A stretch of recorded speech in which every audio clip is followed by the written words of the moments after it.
अच्छा आयशा, मैं आपको ये बता दूं कि वो जब वो उन पे इल्जाम लगा था तारिक मलिक साहब का, तो उन्होंने उसको बड़े वेहेमेंटली डिनाई भी किया था। लेकिन मैं यहाँ पर जो मैं ये वाला जो केस है, मैं इसकी तफसील में इसलिए आपसे बात करना चाहता हूँ कि देखें, ये जो मामला है, ये तो इसमें पॉलिटिकल एक एंगल भी था कि वो ये चाहते थे, ये जो इल्जाम लग रहा है कि जनरल फैज दोबारा इमरान खान को वापस लाना चाहते थे, ये एक बना हुआ है पूरा नैरेटिव। और उसी उसी वजह से उन्होंने ये सारे मटेरियल जमा करके साथ रखा कि ताकि बवक्ते जरूरत काम आवे। अब सवाल ये पैदा होता है कि क्या जाहिर बात है कि डेटा तो आपने बिल्कुल सही कहा, निजाम में I agree with you, handing over taking over का कोई है ही नहीं कॉन्सेप्ट। लोग पता नहीं क्या क्या उठा के लेके जाते हैं। मगर यहाँ पे एक और जो चार्ज है उससे मुंसलिक वो ये कि पूरी एक पैरेलल उन्होंने तंजीम भी बनाई हुई थी। यानी ना सिर्फ वो डेटा लेके गए, बल्कि बहुत सारे रिटायर्ड अफसर, ब्रिगेडियर्स और पता नहीं कितने, अब तो कोई 100 से ज्यादा लोगों को तो बल्कि 200 के करीब लोग जो हैं वो उनको या पकड़ा हुआ है या अंडर इन्वेस्टिगेशन है या घर में चुप करके बिठाया है, हाउस अरेस्ट किया हुआ है। तो क्या ये इतना अमला भी साथ में लेके जा सकते हैं? ये मैं इस बात पे जानना चाहता हूं कि how how does it work. देखिए, मेरा नहीं ख्याल कि ये अमला लेके गए होंगे। कोई जो उनके बहुत करीब होंगे, तो काम करने के लिए अगर एक ऑर्गेनाइज़ेशन कोई बना रहे थे, तो हाँ ले हाँ, गए होंगे। राइट। बहुत सारे लोग तो इस प्रोजेक्ट में बिलीव करते थे ना, हम्म। हम्म। तो लोगों के अपने-अपने मोटिवेशन भई एक मैं बिल्कुल एक मुख़्तलिफ़ किस्म की मिसाल दे रही हूँ। आप ये देखें कि बहुत सारे जिहादी प्रोजेक्ट जिसमें पुराने रिटायर्ड फ़ौजियों के नाम निकले हैं, तो उसमें क्या होता है कि आईएसआई के साथ काम कर रहे हैं, एमआई के साथ काम कर रहे हैं, फिर इतने वो मोटिवेट हो गए कि वो छोड़ के उसी प्रोजेक्ट के साथ खुद भी जुड़ गए।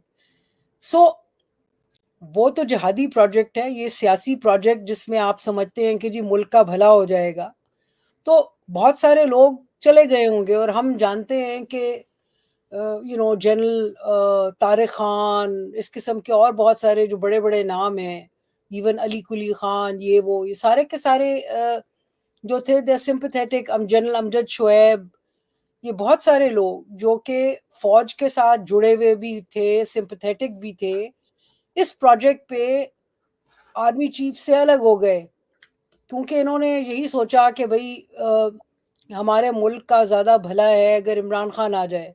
सो आइडियोलॉजिकली एक सिम्पैथी का फैक्टर जो है वो बहुत सारे लोगों को उनके साथ कोऑपरेट करने पे कर कर दिया होगा उसने। एंड जो जब मई 9 हुआ था, तो बहुत सारे कुछ सर्विंग फौजियों की फैमिलीज भी प्रोटेस्ट में शामिल थीं, कोई रिटायर्ड फौजियों की फैमिलीज भी शामिल थीं। जबकि ये वो वाले फैक्ट्स जो हैं, लेकिन मई 9 का शोर तो पड़ता है, लेकिन ये वाले फैक्ट्स जो हैं कि फ़ौज में से कितने लोग थे, रिटायर्ड फ़ौजियों में से कितने थे, जो फ़ौजी फैमिली है उसमें कितने लोग थे, ये इन्फॉर्मेशन तो निकालें ना, ये दें तो सही ना। देखिए आयशा, बिल्कुल वो प्रॉब्लम ये है कि इधर इतनी वो इंफॉर्मेशन फ्लो जो है वो बड़ा डॉक्टर्ड है, इसलिए अक्सर समझ नहीं आता कि क्या क्या हकीकत है और क्या फसाना है। मगर मैं आपने मई 9 का जिक्र किया, तो अबसार आलम ने यह भी दावा किया कि नवंबर में भी एक प्लानिंग की जा रही थी, एक और मई 9 की। और वो ये एक और हमला जो है वो किया जा रहा था, और इदारे के अंदर जो लोग थे उनसे भी बातचीत इस जिमन में जारी थी। पहले हमने देखा कि 2 कोर कमांडर्स तो निकले सर्विस से, जो कि मेरे ख्याल से पहला रिकॉर्ड है कि 9-10 महीने में 2 कोर कमांडर्स फारिग हो जाएं। और फिर ये आपके ख्याल से किस हद तक इसमें सदाकत हो सकती है? 1 मई 9 के बाद क्या दोबारा सर्विंग ऑफिसर्स तो रिस्क ना लेंगे ऐसा ऐसा करने से? ऐसा इसमें मेरा ख्याल ये है कि देखें, जो कोर कमांडर लाहौर थे वो तो फारिग हुए थे क्योंकि मई 9 में उनकी इन्वॉल्वमेंट थी। जी। कोर कमांडर मंगला जो हैं, स्ट्राइक कोर है आपकी, जी, उसके जो कोर कमांडर हैं वो इसलिए ज़ेरे एताब आए क्योंकि ये नहीं कि वो फ़ौज के खिलाफ जा रहे थे, वो आर्मी चीफ के अ, के खिलाफ जा रहे थे। हाँ, सो ये 2 मुख्तलिफ चीज़ें हैं। आर्मी चीफ एक इंडिविजुअल है, लीडर ऑफ द इंस्टीट्यूशन है। आपको पसंद नहीं आया तो आप उसके खिलाफ तरकीबें कर रहे हैं। एक और जो था वो एक म्यूटनी किसी, आई एम नॉट श्योर, आई ठीक, डोंट थिंक, ये मेरे ख़्याल में ये अफ़साना तराज़ी जो है ये अब देखें बात ये है कि सारे लोग जो इन्वॉल्व हैं वो कैद में हैं। हाँ, अब आप उनसे वो तो आपको याद होगा ना एक लतीफ़ा कि वो पता नहीं मलका का कुत्ता जो था वो गायब हो गया, तो फिर बहुत जगहों से बहुत पुलिस वालों को किया गया, फिर पंजाब पुलिस को लाया गया जिसने एक बकरी को बाहर निकाला। बकरी जो थी डंडे के ज़ोर पे कह रही थी मैं कॉर्गी हूँ, कुत्ता हूँ। बात ये है कि आपने बंद लोगों से आप जो भी इंकिशाफ़ात करें, बट बात ये है कि इनके लिए ऑफ कोर्स इस वक़्त आर्मी चीफ के लिए मई 9 वाली जो सारी चीज़ है वो बड़ी इम्पोर्टेंट है। अ, उससे आगे बातें बन यूज़फुल रही। यूज़फुल भी है आयशा मेरे ख़्याल से दोनों चीज़ें हाँ, हाँ। वैसे तो ये फ़ायदा ही निकलता है ना उससे। जी, उसमें मेरे ख़्याल में फ़ौज को जोड़ने की भी कोशिश है कि बताया जाए कि जी देखो इदारा जो है बर्बाद हो जाएगा, इसको बर्बाद करने की कोशिश की जा रही है। मिल हुँ, के बैठें और जो खिलाफ बात कर रहे हैं उनको कैफ़िर किरदार तक पहुँचाएँ जी। उन लोगों को। तो इस किस्म की बात ये लग रही है, लेकिन एक और attack I am not so sure. अच्छा, तो और आयशा यू नो यही इसी से मुझे याद आया कि ये जो मामला होता है देखें इन्होंने आज ये भी दावा किया डीजीआईएसपीआर ने कि हमारा अंदरूनी एहतसाब का बड़ा अच्छा निज़ाम है और ज़ाहिर बात है कि इसके ऊपर भी काफ़ी गुफ्तगू होती रही है ऑल्दो कि पाकिस्तान में वो पब्लिक डिबेट नहीं है अकाउंटेबिलिटी के हवाले से ना तो आर्मी के बारे में ना ही जुडिशरी के बारे में क्योंकि एक तरफ अगर वहां पे बात की जाए तो अदलिया की आज़ादी खतरे में पड़ जाती है यहाँ पे बात की जाए तो नेशनल सिक्योरिटी और आपकी जो है ना पेट्रियोटिज्म भी खतरे में पड़ जाता है बहरहाल ये जनरल फैज अगर ये जो बातें इल्जामात उन पे लगे हैं मेरे दिस इज माय व्यू अगर वो उसमें से 50% या 40% या 30% भी करे थे तो ये बहुत बड़ा फेलियर है इंटरनल अकाउंटेबिलिटी के स्ट्रक्चर का क्या आपको बाद में पता लगा रिटायरमेंट के 2 साल के बाद आपको पता लगा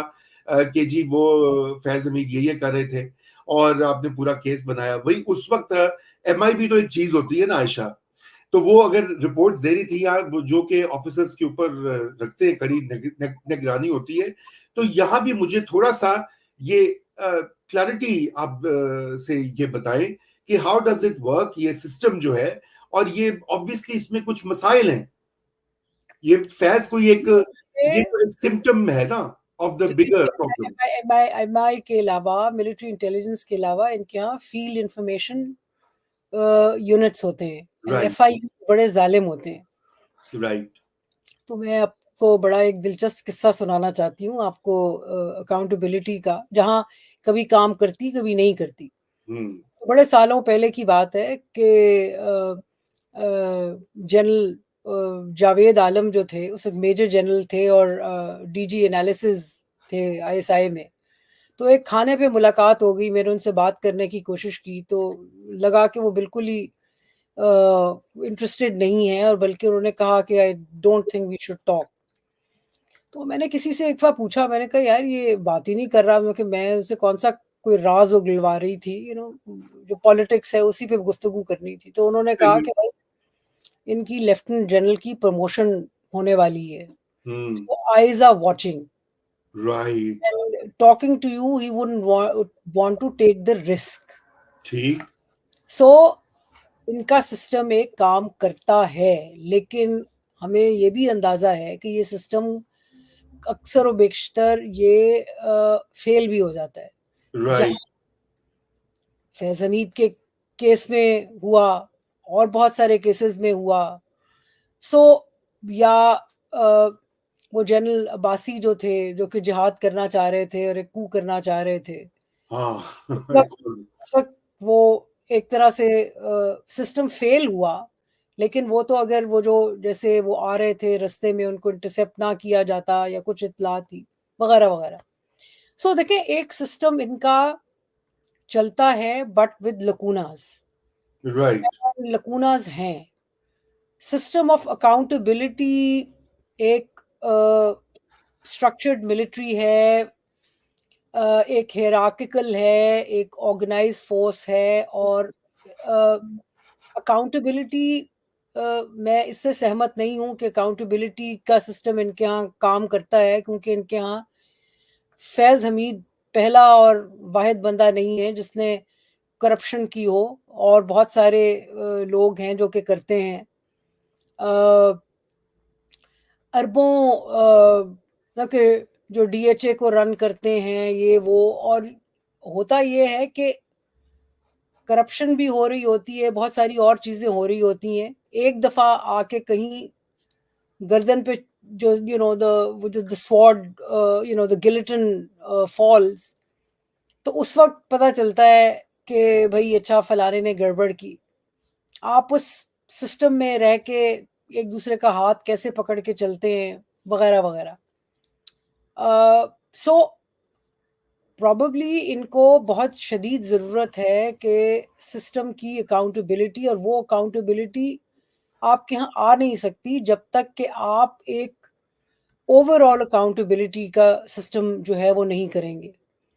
अब यस। तो अब तो देखिए ना 2013 से थैंक्स टू मियाँ नवाज़ शरीफ अब तो फ़ौजी मिलिट्री स्ट्रैटेजिक डिसीजन मेकिंग में भी इस पार्टनर्स बैठते हैं सिविलियंस के। जी। फिर इमरान खान साहब ने मज़ीद उसको किया, इकोनॉमिक डिसीजन मेकिंग में भी बैठते हैं। अगली जी। हुकूमतों ने भी यही किया। मैं समझती हूँ कि अगर फोरम्स हैं, उस फोरम्स को ये डेवलप करें, ताकि पार्लिमान आपकी जो है और आपकी जो सिविलियन गवर्नमेंट है, वो उस अकाउंटेबिलिटी के साथ इनकी अकाउंटेबिलिटी जब तक जुड़ी नहीं होगी, इनका सिस्टम जो है वो बेहतर इनका सिस्टम भी बेहतर नहीं हो सकेगा।